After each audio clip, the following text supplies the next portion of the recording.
नमस्कार दोस्तों, मैं हूं छत्रपाल सिंह। मैं आप सभी का स्वागत करता हूं वेदांत कंपटीशन क्लासेस में।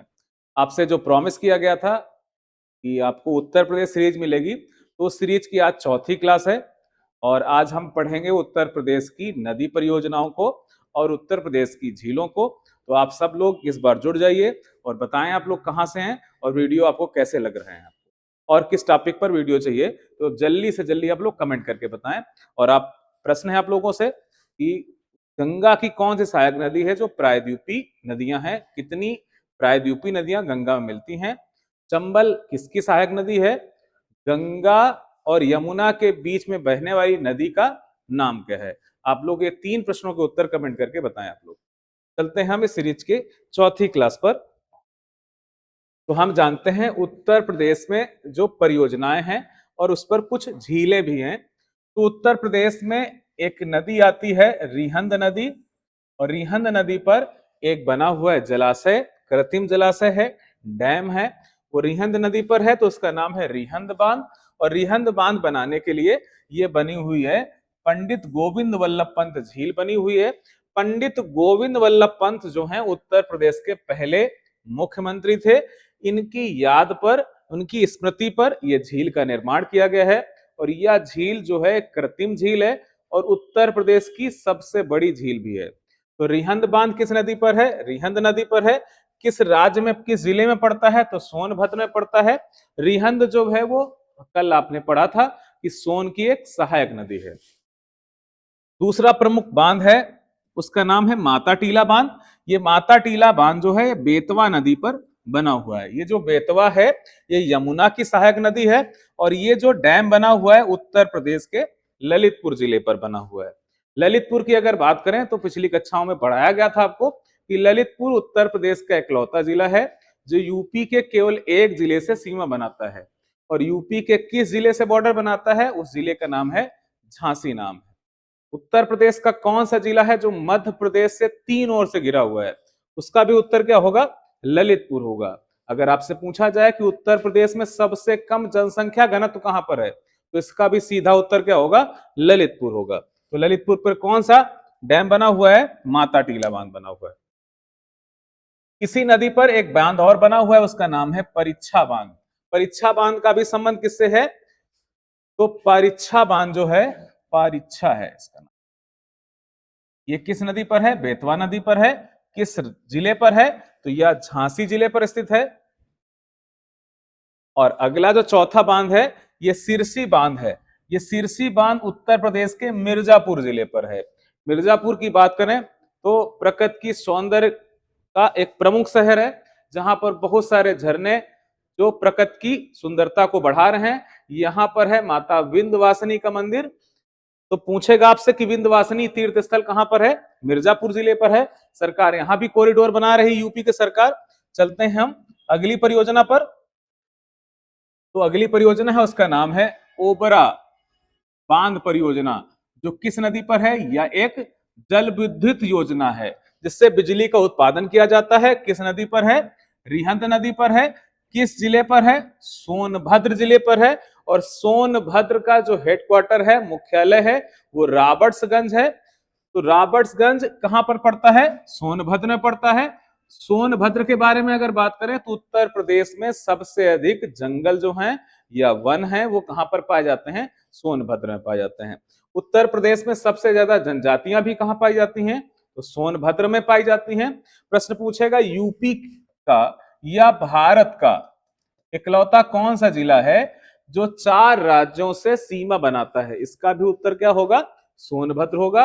ये मध्य प्रदेश, छत्तीसगढ़, झारखंड और बिहार के साथ सीमा बनाता है। तो सोनभद्र में कौन सी जल विद्युत योजना है? उसका नाम है ओबरा। मूसाखंड एक जल विद्युत योजना है। ये जल विद्युत योजना किस नदी पर है? कर्मनासा नदी पर है। और कर्मनासा नदी जो है ये डैम कहां पर बना हुआ है? उत्तर प्रदेश के चंदौली जिले पर बना हुआ है।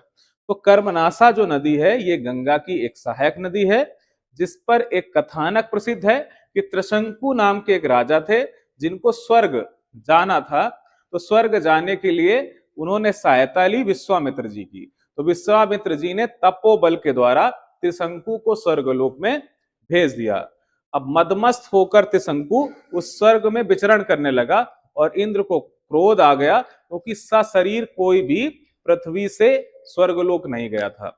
तो इंद्र ने धक्का दिया, त्रिशंकु उल्टा हो गए, उनका सिर नीचे है और पैर ऊपर है, और वो पुकार रहे हैं बार बार विश्वामित्र जी को कि हमको फिर से कहां भेजना, भेज दो, आप स्वर्ग की ओर भेज दो। परंतु इंद्र के द्वारा बार बार शक्ति का प्रयोग करने से वो स्वर्ग नहीं जा पाए हैं और विश्वामित्र की शक्ति के प्रयोग से वो पृथ्वी वापस नहीं आ पाए हैं। तो वो उल्टा जब हो गए हैं तो उनकी जो लार है वो लार लगातार बन रही है, उस लार से ही इस नदी का उद्गम हुआ है जिसे क्या कहते हैं, कर्मनाशा नदी। और इस नदी पर नहाने से कहते हैं जितने भी पुण्य होते हैं, पाप नहीं पुण्य होते हैं, वो सारे नष्ट हो जाते हैं। किस नदी को लेकर है, कर्मनाशा नदी। एक है जरगो, जरगो बांध है, ये किस नदी पर है, जरगो नदी पर है। ये पड़ता कहां पर, एक छोटी सी नदी है जो मिर्जापुर में बहती है। एक है यहां पर मिर्जापुर पर एक डैम है, अहरोरा डैम। ये अहरोरा डैम भी कहां पर है, मिर्जापुर जिले पर है। यहां पर एक छोटी सी, ये केवल 3-4 महीने बहने वाली नदी है जिसका नाम है गराई नदी है, बहुत छोटी सी नदी है। इसी पर छोटे से 2 जलप्रपात भी हैं। मेजा ये बेलन नदी पर है और ये भी, इसका संबंध कहां से है, मिर्जापुर से है। अदवा, ये मेजा, अदवा, अहरोरा और जरगो, ये जो जलप्रपात हैं यहां पर इस नाम के जलप्रपात भी हैं और ये यहां पर परियोजनाएं भी हैं। तो अदवा परियोजना कहां पर पाई जाती है, ये भी मिर्जापुर जिले पर पाई जाती है। गढ़वा, अगर गढ़वा की बात करें तो ये गढ़वा ये पाया जाता है चित्रकूट में बना हुआ है, एक छोटी सी नदी है जिसका नाम है गढ़वा। और जामनी, जामनी जो नदी बहती है ललितपुर में बहती है, यहाँ पर जामनी परियोजना बनाई गई, जामनी सागर बैराज बना हुआ है यहाँ पर। रोहिणी की बात करें तो इस नाम की का एक नक्षत्र है और हमारे पड़ोस में भी अगर बात करें, एक मास्टर साहब हैं, उनकी पत्नी का भी नाम क्या है, रोहिणी नाम है। तो कहां पाया जाता है, ललितपुर जिले पर पाया जाता है। सहजाद बांध की बात करें तो यह भी कहां पर है, ललितपुर जिले पर है। तो सहजाद बांध का संबंध कहां से है, ललितपुर में। आपको बताया था कि यूपी में सबसे कम जनसंख्या घनत्व तो कहां पर है, तो ललितपुर में है। ललितपुर किसके साथ बॉर्डर बनाता है, तो केवल झांसी के साथ। अब चलते हैं हम उत्तर प्रदेश की कुछ झीलें जान लेते हैं। तो हम लोग आते हैं कानपुर से, तो चलते हैं सबसे पहले कानपुर नगर चलते हैं। तो ये है हमारा प्यारा सा छोटा सा कानपुर नगर। जिसकी बात करें तो यहाँ पर अगर जेंडर की बात करें तो महिलाओं को शिक्षा का सबसे ज्यादा अवसर दिया जाता है। पूरे उत्तर प्रदेश में सबसे अधिक महिला साक्षरता अगर कहीं है तो हमारे कानपुर नगर में है। अगर किसी में दम थी क्रांति करने की उत्तर प्रदेश में, तो सबसे पहले मेरठ वालों ने अगर शुरू किया तो इस क्रांति को बढ़ाने वाले थे कानपुर जनपद के लोग, जिसमें नाना साहब ने सत्ती चोरा में इतना भयंकर कांड कर दिया कि अंग्रेजों की हालत पस्ता हो गई थी। तो इस कानपुर में अगर बात करें तो खैर झील में पानी तो नहीं मिलेगा, लेकिन बहुत सारे प्यासे पंछी वहां पर मिलेंगे जो प्रेम से बड़े ही विचलित होते हैं, बेचारे सारे जोड़े वहीं पर मिलेंगे। तो पंछियों के जोड़े तो नहीं मिलते हैं यहाँ पर। हमारे यहाँ एक झील है उसका नाम है मोती झील नाम। मोती झील कहां पर मिलेगी, ये झील कानपुर में, ये कानपुर नगर में है। इस क्षेत्र पर अगर आप जाएंगे तो बहुत सारे प्रेमी जोड़े आपको मिलेंगे। पर यहाँ पर मैं कई वर्षों से जाता रहा, आसपास बगल से गुजरता रहा, तो यहाँ पर हमें प्रेमी जोड़े तो मिलते रहे, पर कभी यहाँ पर विदेशी पंछियों का हमें जोड़ा देखने को नहीं मिला। तो आप भी जा सकते हैं, अभी जिस अवस्था में हैं आप उस अवस्था में प्रेम में पड़ने की ही अवस्था है। और कुछ लोग अपनी अवस्था का भी ध्यान नहीं देते, कब कहां पड़ जाते हैं भैया। तो चलते हैं दूसरी झील के बारे में, बाल हापरा झील। ये झील कहां पर है, तो ये भी हमारे कानपुर जनपद में ही झील है। तो कानपुर जनपद कानपुर नगर में 2 झीलें हैं जिनका नाम है मोती झील, बल हापरा झील। ये दोनों का संबंध किससे है, कानपुर नगर से है। अब हम चलते हैं कन्नौज पर चलते हैं। ये देखो भैया कन्नौज जिला है, कानपुर को टच करता हुआ। और यहां पर अगर हम चलें, ये कन्नौज है, इसके अलावा हम चलते हैं इधर बगल में पड़ता है हमारे यहाँ जहां से योगी आदित्यनाथ जी आते हैं, यह है आपका गोरखपुर। और गोरखपुर में एक पड़ता है देवरिया जिला पड़ता है बगल में, यह है देवरिया बच्चों। और यहां पर एक झील का नाम है देवरिया झील। तो देवरिया झील में गलती नहीं करना, देवरिया झील देवरिया में नहीं है, कहां पर है? यह झील कन्नौज में पाई जाती है। तो कहां पर पाई जाती है? कन्नौज में पाई जाती है। तो देवरिया झील का संबंध कहां से है? कन्नौज से है बच्चों। फिर चलते हैं हम अगली झील के बारे में। तो अगली झील जो है हमारी, उसको भी देखते हैं। तो एक हमारे यहाँ जिला है जिसका नाम है गोंडा, वहां पर एक झील है उसका नाम है पार्वती, पार्वती अर्गा। तो पार्वती अर्गा झील कहां पर है?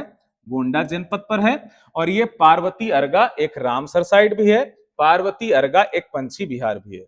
फिर चलते हैं अगली झील पर। तो एक झील का नाम है बखीरा। ये बखीरा झील कहां पर है? संत कबीर नगर, संत कबीर नगर। कबीर की अगर बात करें तो कबीर द्वारा लिखी गई पुस्तक का नाम क्या है? कबीर की द्वारा लिखी गई पुस्तक का संकलन किसके द्वारा किया गया है? उसके कितने भाग हैं आपको अगर पता है तो कमेंट के माध्यम से आप उत्तर दे सकते हैं। अगला चलते हैं हम अगली झील पर चलते हैं। तो एक झील है जिसका नाम है चक्रताल, चक्रताल। तो चक्रताल कहां पड़ती है? ये सीतापुर जिले पर है। कहां पर है? सीतापुर जिले पर है। सीतापुर जिले पर एक बहुत ही प्राचीन तीर्थ स्थल है जिसका नाम है नैमिसारण्य नाम है। तो जो नैमिसारण्य है वहां पर कौन सी झील है जिसका नाम है चक्रताल? भगवान विष्णु जो हैं उनको उन्होंने निमिष मात्र अर्थात पलक झपकने में जितना समय लगता है, जैसे अभी पलक मैंने झपकाई, इस प्रकार झपकने में जितना समय लगा उतने ही टाइम पर उन्होंने दानवों का नाश कर दिया था। तो उस चक्र से, जो सुदर्शन चक्र से जो झील का निर्माण हुआ है, उसे क्या कहते हैं? चक्रताल कहते हैं। फिर उत्तर प्रदेश, जो पश्चिमी उत्तर प्रदेश का इलाका है, ये जिला का नाम क्या है? इस जिला का नाम है मुजफ्फरनगर। यहां पर एक झील है उसका नाम है सुक्रताल, सुक्रताल। ये कहां पर है? मुजफ्फरनगर। ये उत्तर प्रदेश का पश्चिमी जिला मुजफ्फरनगर, जहां पर कौन सा ताल है या झील है उसका नाम क्या है? सुक्रताल है। इस सुक्रताल की बात करें तो जो अर्जुन थे, अर्जुन के पुत्र का नाम क्या था जिसको युद्ध स्थल पर घेर कर मारा गया था? तो उसका नाम बताएं। और उसके अर्जुन के जो पौत्र थे उनका नाम था राजा परीक्षित। राजा परीक्षित को जब श्राप मिला सर्प के दम दम से, सर्प के द्वारा डसने का जो श्राप दिया गया था, सर्प दंश सॉरी है ना, तो जो श्राप मिला था उनको, इस कारण उन्होंने पहले भागवत की कथा सुनी और वो भागवत की कथा इसी ताल के तट पर सुनी थी। तो शुक्रताल कहां पर है? मुजफ्फरनगर पर है। ये कहां पर पड़ता है या किस राजा संबंधित है? तो राजा परीक्षित से संबंधित है। राजा परीक्षित जो है भूलोक के राजा हैं। इन्हीं के पास कलयुग पहुंचा और उसने कहा कि हमको रहने का कुछ स्थान बता दीजिए। तो उन्होंने कहा कि जहां मदपान होता है, जहां जुआ होता है, जहां वैश्यालय है, वहां पर आपको रहना है। पर उसने कहा कि भैया इतने से हमारा काम नहीं चलने वाला है। तो राजा परीक्षित ने कहा कि और क्या चाहिए आपको? उसने बताया कि जहां पर बहुत ज्यादा ऐश्वर्य धन दौलत होगा वहां पर भी हमको रहने को स्थान दे दो। तो राजा परीक्षित ने कहा कि आप ऐसे स्थानों पर रह सकते हैं। तो राजा परीक्षित जो थे वो स्वयं स्वर्ण जड़ित मुकुट पहने हुए थे। तो अब जो कलयुग है उनके सिर पर ही बैठ गया और उन्होंने एक ऋषि को अपमानित करते हुए समाधि में लीन तपस्वी को सर्प, मरा हुआ सर्प जो था उसको गले में डाल दिया, जिस कारण उसके पुत्रों ने देखा और परीक्षित को श्राप दे दिया कि जिसने भी घटना को अंजाम दिया है यही सर्प 7 दिन के अंदर उस व्यक्ति को डस लेगा। तो उस सर्प के दंश से बचने के लिए मोक्ष मिल जाए, अकाल मृत्यु होगी, जिसके कारण उन्होंने इस कथा को सुना था जिसे भागवत कथा कहते हैं। और आप देखते होंगे आसपास के क्षेत्र पर आपके होती रहती होगी। एक आगरा हमारे यहाँ है, बहुत प्रसिद्ध प्राचीन शहर है, सिकंदर लोदी द्वारा बसाया गया। उस पर है यहां पर एक कीठम झील, कीठम झील। ये कहां पर पड़ती है? तो हमारे आगरा जिले पर पड़ती है। आगरा को राजधानी बनाने वाला पहला मुस्लिम राजा कौन था? सिकंदर लोदी था। दिल्ली सल्तनत के एक राजा हैं जिनका नाम है सिकंदर लोदी। विदेशी पंछी यहां पर पाए जाते हैं। अगले आप बात करें तो राजा का बांध, राजा का बांध। ये प्रश्न बहुत पूछा गया है। ये कहां पर है? सुल्तानगढ़ में। सुल्तानगढ़ नहीं, सॉरी, सुल्तानपुर। तो बच्चों ध्यान रखेंगे, राजा का बांध का संबंध कहां से है? सुल्तानपुर से है। एक झील है जिसका नाम है सेखा झील। सेखा झील कहां पर है? अलीगढ़ में है बच्चों। और अभी हाल ही में जो नया हमारा जो पंछी विहार है उसका नाम क्या है? सेखा पंछी विहार। उसका भी संबंध इसी झील के किनारे है, तो उसे सेखा पंछी विहार कहते हैं या सेखा झील कहते हैं। कहां पर है? अलीगढ़ पर है।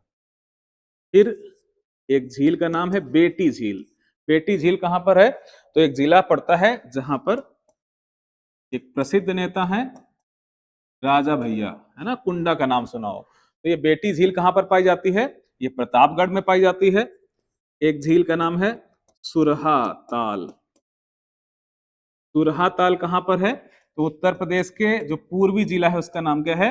बलिया जिला। कहां संबंधित है? बलिया संबंधित है। एक है मदन झील। मदन झील। मदन झील का संबंध कहां से है? तो मदन से, मां से महोबा। यहीं पर एक झील और है जो एक राजा ब्रह्मा सिंह ने अपनी पत्नी की याद में एक झील बनवाई थी। उसका नाम है बेला झील। और उनकी पत्नी का भी नाम क्या था? बेला नाम था। तो बेला झील का संबंध कहां से है? महोबा से है बच्चों। चलते हैं हम आगे इस सीरीज पर। तो हमारे यहाँ भगवान कृष्ण, उनको क्या कहते हैं? गोविंद। गोविंद सागर झील, कृष्ण झील, कृष्ण झील, मानसी झील। ये जो झीलें हैं इनका संबंध किस जिले से है? तो जहां पर उत्तर प्रदेश के एक जिला ऐसा है जहां पर तेल रिफाइनरी है, वो जिला का नाम क्या है? मथुरा जिला है। तो मथुरा पर कौन सी झील है? गोविंद सागर झील, राधा झील, श्याम कुंड, कृष्ण कुंड, मानसी कुंड, ये जितने भी कुंड हैं सब कहां पर हैं? मथुरा पर हैं। फिर चलते हैं, हमारे यहाँ और कुछ झीलें हैं। जैसे आपके हमारे बगल में, कानपुर के बगल में उन्नाव पड़ता है, तो वहां पर है नवाबगंज। नवाबगंज झील। तो नवाबगंज झील कहां पर पड़ती है? उन्नाव में पड़ती है। यहाँ पर एक पंछी विहार भी है जिसे कहते हैं नवाबगंज पंछी विहार। आजकल उसका नाम क्या हो गया है? चंद्रशेखर आजाद पंछी विहार। उत्तर प्रदेश का पहला पंछी विहार कौन था? नवाबगंज पंछी विहार था। और अगर चले तो अगर बात करें समसपुर, समसपुर पंछी विहार या समसपुर झील कहां पर है? तो ये कहां पर है? उत्तर प्रदेश के रायबरेली जिला पर। राय बरेली जिला पर है। और अगर बात करें समान झील की, तो ये झील कहां पर है? उत्तर प्रदेश के मैनपुरी जिले पर है। मैनपुरी जिले पर है। अगली झील की बात करें तो आपको बताया गया था, जिसका नाम था फुलहर झील। फुलहर झील। फुलहर झील कहां पर है? पीलीभीत जिला। पीलीभीत जिला। बच्चों आपको पढ़ाया गया था पीलीभीत जिला किसके किसके साथ बॉर्डर बनाता है। तो आपको बताया गया था ये है पीलीभीत जिला, इधर है नेपाल और इधर क्या है? उत्तराखंड। तो यूपी का कौन सा जिला है जो उत्तराखंड और नेपाल दोनों से बॉर्डर बनाता है? उसका बच्चों नाम क्या है? पीलीभीत। पीलीभीत पे जो झील है उसका नाम है गोमलताल या फुलहर झील। ये फुलहर झील से ही एक नदी निकलती है, उसका नाम क्या है? गोमती नदी नाम है। अब अगर बात करें, आपको कमेंट करके बताना है कि भोज झील उत्तर प्रदेश के किस जिले पर स्थित है? राजा भोज की राजधानी क्या थी? धार थी। पर भोज झील यूपी के किस जिले में है? ये आपको कमेंट करके बताना है। और अगली कक्षा में हम लोग पढ़ेंगे आगे चलकर उत्तर प्रदेश के वन्यजीव विहार, उत्तर प्रदेश के राष्ट्रीय उद्यान, उत्तर प्रदेश के पंछी विहार, उत्तर प्रदेश के प्राणी उद्यान। ये हम एक ही क्लास में चारों चीजें पढ़ लेंगे। ये प्राणी उद्यान क्या होते हैं, राष्ट्रीय उद्यान क्या होते हैं, इनके बीच में क्या अंतर होता है, इस कक्षा को भी पढ़ेंगे। तो वीडियो अच्छा लगे तो आप लोग कमेंट करें, लाइक करें, उसे शेयर करें। और भी अगर कोई यूपी के टॉपिक हैं जिनको लगता है कि ये भी पढ़ने जरूरी हैं, तो आप कमेंट के माध्यम से आप कर सकते हैं। उस विषय पर भी आपको वीडियो उपलब्ध कराए जाएंगे। नमस्कार, धन्यवाद, जय हिंद, जय भारत।